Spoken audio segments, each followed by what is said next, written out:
ఎవరి కళ్ళల్లోనో ఆనందం కోసం తప్పుడు కథనాలు రాయద్దన్న డిప్యూటీ సీఎం. మీ గొడవలు పంచాయతీలోకి మమ్మల్ని లాగద్దన్న సీఎం.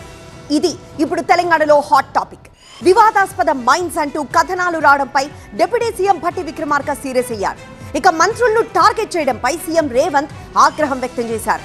ఇంతకీ ఆ వార్తలు ఎవరి కళ్ళల్లో ఆనందం కోసం, ఎవరో గొడవల్లోకి ఇంకెవరిని లాగుతున్నట్లు? సింగరేణి టెండర్లలో అవకతవకలు, మంత్రుల వ్యక్తిత్వంపై కథనాల పట్ల డిప్యూటీ సీఎం భట్టి విక్రమార్క తీవ్రంగా మండిపడ్డారు. వ్యక్తిగత ప్రయోజనాల కోసం మంత్రులపై దుష్ప్రచారం చేస్తే ఊరుకునేది లేదని హెచ్చరించారు. ఇంట్రెస్ట్ కోసం రాష్ట్రాన్ని, పాలనని, ప్రభుత్వాన్ని, అందులో అధికారుల్ని, మంత్రుల్ని లాగుతామంటే చూస్తూ ఊరుకోవడానికి ఎవరు సిద్ధంగా లేదు. 40 ఏళ్లు ప్రజా జీవితంలో ఉండి ఎన్నో పోరాటాలు చేసిన తనపై నికృష్టపు రాతలు రాస్తున్నారంటూ ఆగ్రహం వ్యక్తం చేశారు.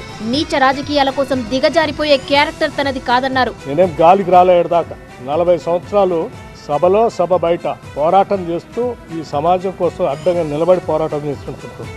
నీచ నికృష్టపు దిగజారిపోయి రాజకీయాల కోసం ఇటువంటి కట్టుకథనాలను సృష్టించడం, లేకపోతే వాటిని స్ప్రెడ్ చేయటం చేసే అంత వీక్ క్యారెక్టర్ కాదు భట్టి విక్రమార్క. మొదటి నుంచి వైఎస్ఆర్ వెంట ఉన్నానని కోపంతో తనపై తప్పుడు కథనాలు రాసి ఉంటారని అన్నారు భట్టి విక్రమార్క.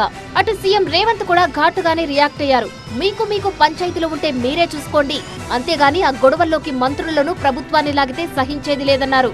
మీకు మీడియా పంచాయతీలుంటే తలుపు మూసుకొని కొట్టుకోండి, లేకపోతే ఒకరి మీద ఒకరు బురద జల్లుకోండి. అందులో మమ్మల్ని లాగి ఆంబోతులు కొట్లాడితేనంట లేగదూడల కాళ్ళు ఇరిగినాయంట.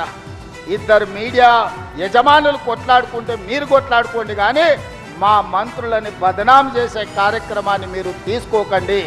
ఎవరి కళ్ళల్లోనూ ఆనందం కోసమో, ఎవరికో లబ్ధి చేకూర్చడం కోసమో కథనాలు రాయొద్దన్నారు. మీరు రాస్తున్న రాతలు, చూపిస్తున్న చూపులు మారీచుడి సుబావులకు, శుక్రాచార్యునికి సహకారం అందించినట్టుగా ఉంటుంది.